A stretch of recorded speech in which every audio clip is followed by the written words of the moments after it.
Bienvenue dans ce nouveau tuto concernant le point de contact pour signalisation ou signal.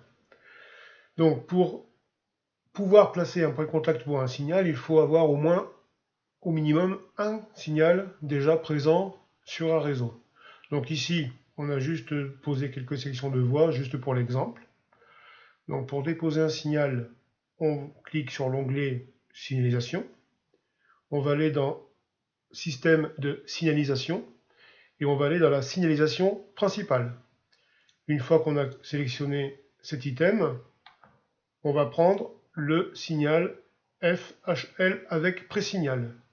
Une fois qu'il est sélectionné, on voit que notre curseur s'est transformé en mât comme un signal.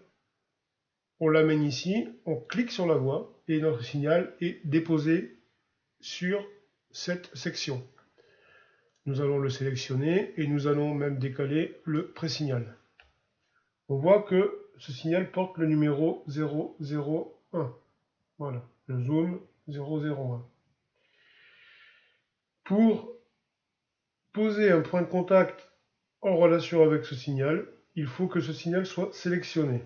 Donc là, il n'est pas sélectionné. Les chiffres sont noirs. Là, les chiffres deviennent bleus et on voit que notre signal est entouré par un petit rectangle blanc, hachuré.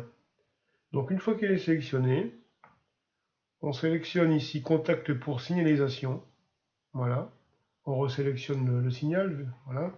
Et on clique ici. Clic gauche. Et on va poser notre point de contact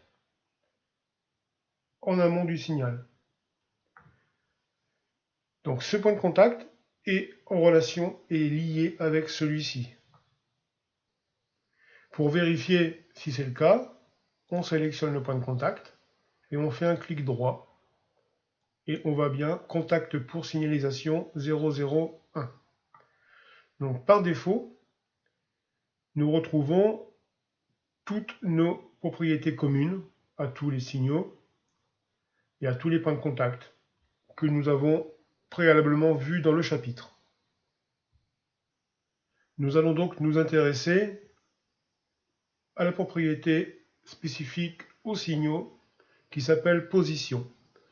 Ici, notre signal possède trois options différentes. Donc, position suivante, voie libre, qui est la position par défaut, et arrêt.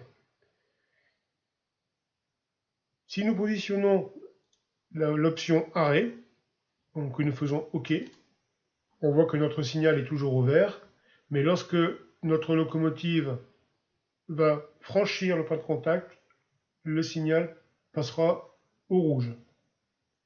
Si nous avions positionné le signal sur position suivante, là en l'occurrence, le signal étant au vert, le fait de franchir le point de contact, le signal passerait au rouge. Inversement, si le signal était déjà au feu rouge, le fait de franchir à nouveau le point de contact, le signal deviendrait vert. Parce que nous avons que deux positions, voie libre, arrêt, voie libre, arrêt. Position suivante, c'est justement pour spécifier les deux positions ici de manière alternée. Donc là, nous allons reprendre la position par défaut, voie libre. Et pour terminer notre tuto, nous allons vérifier que ce point de contact est bien lié à ce signal. Donc nous sélectionnons le signal, un clic droit pour afficher la fenêtre des propriétés, cette fois-ci du signal, et nous voyons bien ici liste des contacts associés, contact numéro 1. On aurait très bien pu avoir plusieurs contacts faisant référence à ce signal. Dans ce cas, tous les contacts auraient été classés ici dans cette liste. On peut afficher les propriétés du point de contact en cliquant sur les propriétés. Donc ceci correspond à ce point de contact. Et on peut même afficher, voir la position, et ça nous emmène directement sur le point de contact. Donc tout ce que nous avons fait ici en fenêtre 2D, est également valable en fenêtre 3D. Et c'est l'objet du tuto suivant. Merci.